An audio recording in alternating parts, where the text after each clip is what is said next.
Welcome to the home of common sense. Welcome also again to Theo Usherwood, who's a political journalist who's joining me for the whole show. Good morning to you. Very good morning to you, Julia. Thank you very much indeed. We're just trying to cheer ourselves up, aren't we? This absolutely bleak day. Looks like it's sort of, middle of January, not just the start of September. I don't know how we've suddenly gone from the summer, and it wasn't a great summer, was it? A bit of a washout. I think you'll find it was the hottest summer on record or something. I don't know. Whatever. It wasn't. There's always something in the. I said it was the hottest summer on record. I thought every summer was the hottest summer on record now, because of climate change. Apart from I this can't one. keep up anyway, anymore. we've suddenly gone from the height of summer to, as you say, January, looking out, and it's just grim, isn't it? Yeah, today has been sponsored by the word.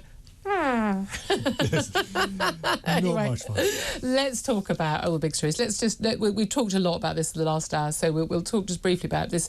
This is Labour's own research dating back to 2017. Yes. Theresa May had the same plan as Rachel Reeves had about, got to make the books look better. I don't think we're in the austerity that we're in right now, and the difficult time we're in right now. We are post-COVID, post-Ukraine war. Well, during the Ukraine war.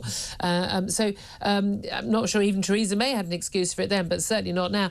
But Theresa May in 2017 thought she would basically axe winter fuel payments £300 a year for all pensioners. That's 10 million pensioners. Labour did some research at that time, and they reckoned almost 4,000 pensioners could be at risk of dying of the cold every winter as a result of those winter fuel payments being axed. Now, though, apparently, that's not the case now. Labour are in charge, because it's only pensioners who die of the cold under a Tory government that count. Have I got that right? I haven't quite figured it out. I don't know how you kind of get to that point where 3,850 pensioners are going to die in 2017 when the Tories came up with a plan. But of course, we don't have the numbers from the Treasury. We don't even know if the Treasury under Rachel Reeves has done the research as to how many. But you pointed out earlier that actually, when you look at where fuel prices are now compared to 2017, it's likely to be much more stark. Absolutely. If you go back to 2017, the wholesale price of gas was actually dropping.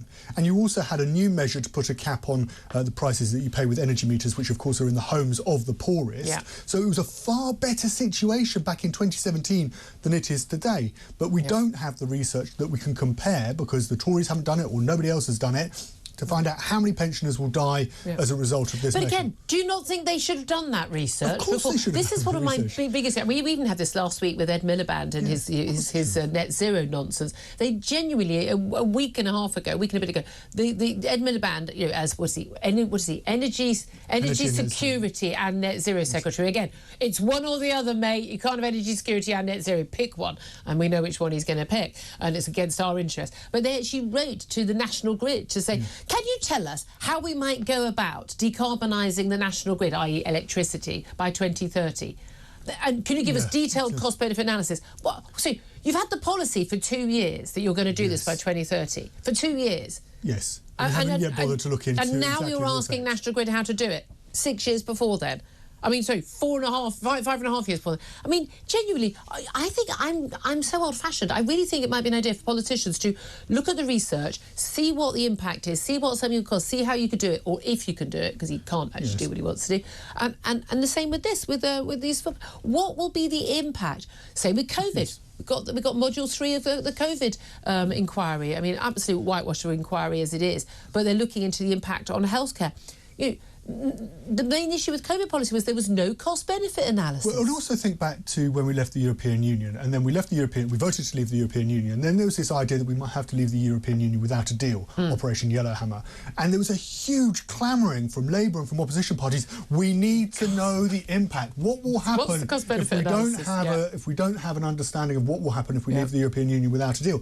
This is going their own MO, modus operandi for Labour has always been, let's find out the detail. But they haven't done the detail here, and politically they're in a straitjacket because we're going to have a rebellion of around 50 Labour MPs tomorrow in the vote. Well, this is it. So there's this vote on Tuesday. So crucially, there is actually a vote in the Trade Union Congress tomorrow, and there's a Keir Starmer is going to be giving a speech at that conference in Brighton tomorrow as well. And then there's going to be this rather embarrassing vote by trade unions. I'm going to go on a limb. I don't think trade unions are going to go, we should absolutely axe winter fuel payments for pensions. We've got a meeting in the House of Commons tonight with Rachel Reeves, the Chancellor also with the backbenchers Labour, because there are a lot of them. I don't know what room they're going to all fit into to actually talk about this.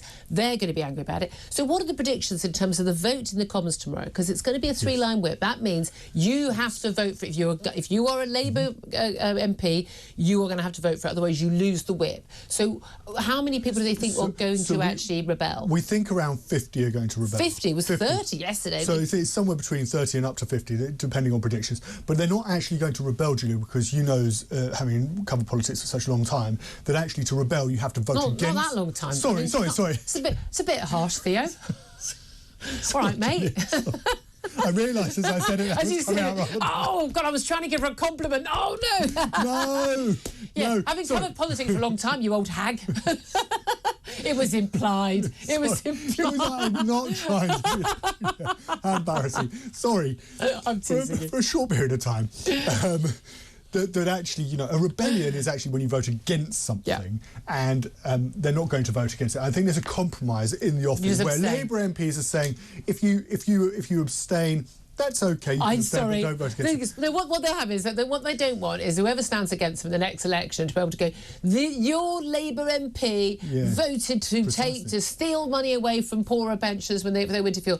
But abstaining is such a cop-out. You either agree with the policy, you don't agree with the policy. Well, if you just think, I was just sort of mulling over rebellions where, in just from everything from, I think the one that crossed my mind was watching Star Wars and thinking of the Rebel Alliance. You know, the Ewoks didn't sit on the planet and just cross their arms and go, we're not going up to the Death Star. We're abstaining. Yeah, or pretend to have a childcare crisis, which is what other thing they do. I've got a little bit of a headache, so I can't come in if I don't vote.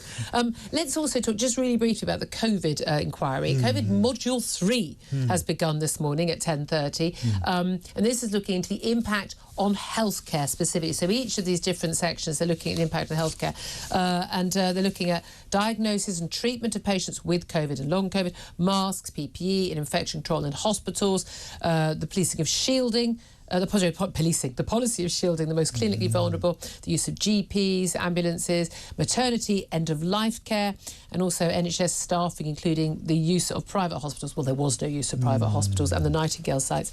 I mean, I'm sure we'll learn something from this. It seems to me that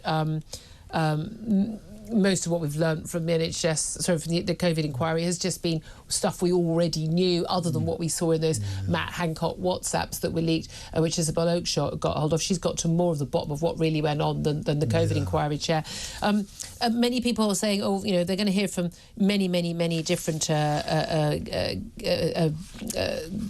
witnesses, but we know that some of the I think only 2 of the 23 witnesses put forward by the COVID bereaved families for justice are actually being called to appear. But again, this isn't an inquiry into people who died from COVID.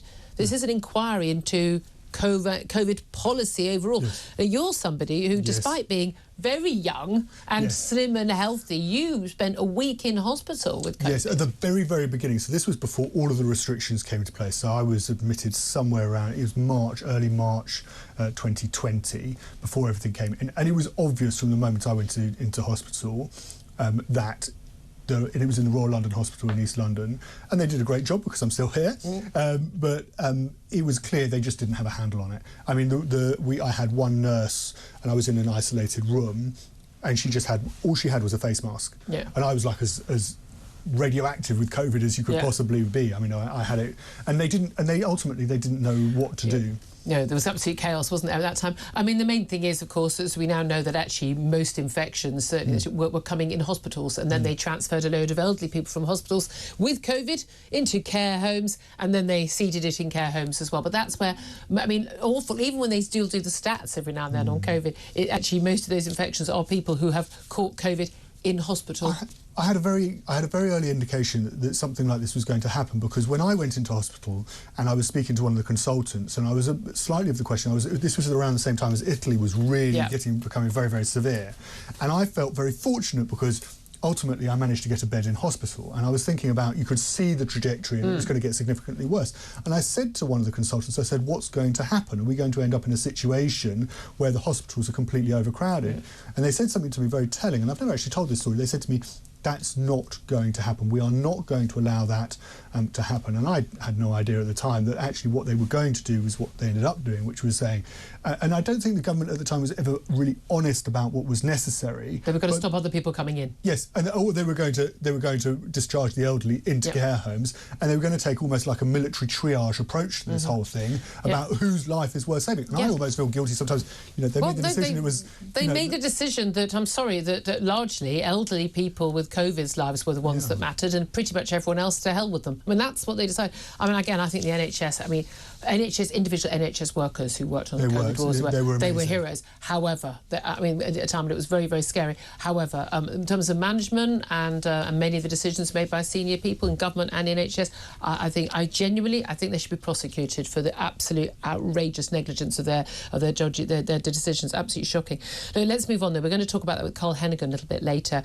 Evidence-based medicine. I know, mad idea, might catch on. Let's talk about whatever the evidence is, because there definitely ain't any good stuff, for letting out a huge number of people who've been convicted of crimes, many of them very, very serious crimes, including a huge number of those who've been convicted of domestic abuse. They're going to be released early, among 2,000 prisoners being released early tomorrow. 2,000 in one day. It is normally a few hundred in a week are released. 2,000 in one day, this early release scheme.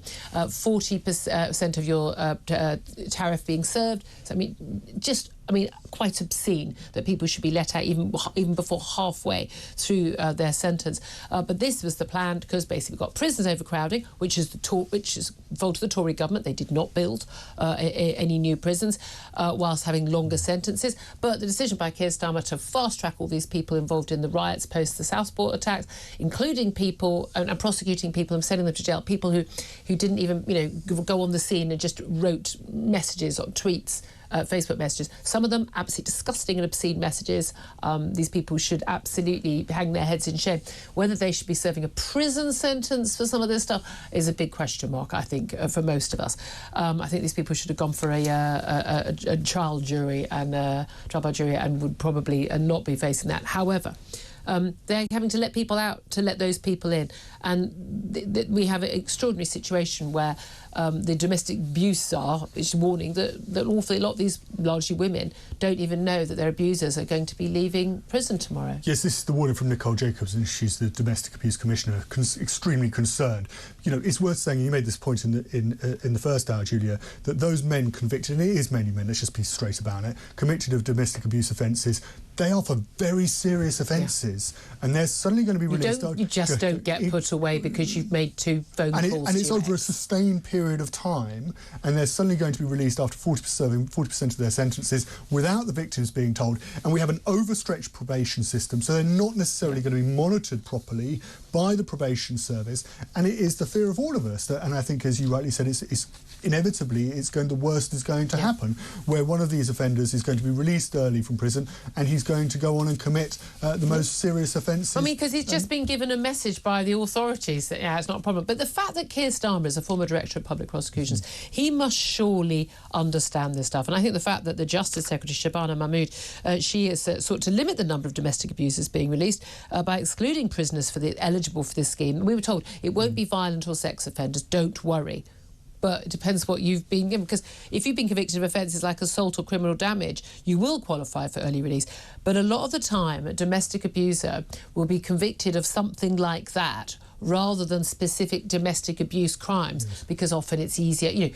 A lot of the time, you won't need the evidence of the woman who's the victim. They often don't want to give evidence because you can see the criminal damage. You can, the assault was witnessed by somebody. But they excluded prisoners serving sentences for crimes such as non-fatal strangulation, coercive control, stalking, harassment, or breach of restraining orders or non-molestation orders. I mean, we know from time and time again, when there is a report of a woman who's being murdered by her partner or ex-partner, that there will have been years of abuse. Yes. It so rarely comes out of the blue, like, oh, everything was absolutely fine, and then suddenly, family will have warned, the police would have given them a panic button, they've gone to the police again and again, they've been given a restraining order, they breached a restraining order, nothing happens. To be put behind bars for anything related to domestic abuse, you have to be a serious wrong-un. Yes, I was speaking to a friend of mine who was worked very senior in the Ministry of Justice during the pandemic, and they had to release a number of prisoners during the pandemic just to build a bit of capacity. And they ended up, the officials were saying to them, well, it needs to be a couple of thousand, and they turned around and said, no way, we're going to do about 100. Because so many of them. But we're going to do about 150 to 200. And they went through each case. They went through the paperwork of each case to make sure they could minimise the risk. How do you do that with 1,700 prisoners? How do you do it with 5,500 that you're planning to release in October? It simply can't be done. And some of those will be those who've been convicted of violent offences. It's incredibly difficult to do, to go through the paperwork and minimise the risk to the the highest possible degree. And I just think if you're looking at simply just the numbers we're talking about here, there are inevitably going to be several that get through the of course there are. And we've been there, and I've been there where I've been at the victim, at the doorstep of it. It was a case in Derbyshire. The woman and her young son were murdered, and friends were laying flowers at the scene, and we knew it was a partner, and I went up and spoke to the friends, and they were literally in tears saying this didn't need to happen. We were warning that this didn't need to happen. Yeah, well, exactly. I mean, again, we're telling you now it's going to happen. Full stop. It's going to happen. Let me just before we go to break, I want to talk about the BBC. They've been accused in a new report that's been carried out by British lawyer Trevor Asserson. This report has analysed the BBC's coverage during a 4-month period beginning on October the 7th last year, the day, of course, of the Hamas massacre in Israel, killing 1,200 people when these hostages were taken away. 20 lawyers, 20 data scientists contributed to research, and basically they're saying, and again, tell us something we don't know already, the BBC has repeatedly downplayed Palestinian terrorism and Hamas's position, obviously, as a terrorist organisation, but they refuse to use that, while presenting Israel as a militaristic and aggressive nation, and basically delegitimising the decision to prosecute a war. I mean, I have to say, I see this and hear this every single day. I listen and watch a range of different broadcasters, as the same as I read many different newspapers and websites. And it is absolutely staggering to me the way some of the, particularly the Middle East correspondents of the BBC, some of the coverage, refusing to refer to Hamas as a terrorist organisation. Yes. The Hamas say that, 40,000 innocent people being killed, the focus on that, and yet we never, for instance, see any footage of Hamas fighters who've died. Apparently it's all women and children, as if that is the case, when Israel suggests almost half of, they think 17,000 to 20,000 of those who have died in Gaza have been Hamas fighters, male fighters. And when Hamas say 40,000 have died, Hamas have been caught out lying so many times about so many different incidents, and yet they're still taken as if they are, handing down the word of God. I've just gone on the BBC News website, and I've gone onto the news page. Do you know what's top of the list? Oh, don't. Of all the things you could do, of all the things the BBC could be covering and telling us about, is the Israel-Gaza war. It's more important than the United States elections. It's more important than the cost of living crisis. It's more important than the war in Ukraine. It's more important than anything that's happening in the UK right now, whether it's business, politics, culture. Yeah. It is top of the list. And I just think in terms of news values, is it really?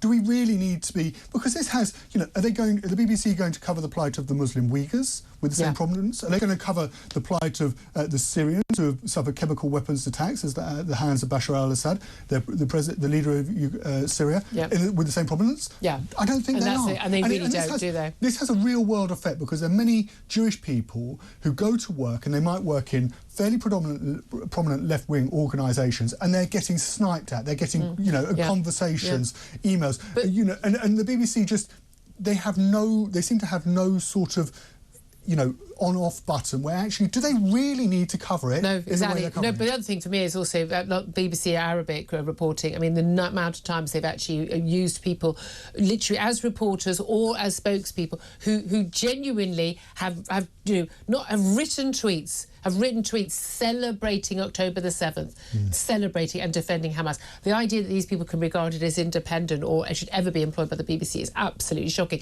I mean, my God, at least these people didn't misgender someone who claimed to be trans. They'd be out on their ear. But don't worry, celebrating the massacre of 1,200 people and taking 251 people hostage, that's just fine with the BBC. I mean, they have a serious problem. I think we are in Labour Party under Jeremy Corbyn levels of seriousness of problem with anti-Semitism.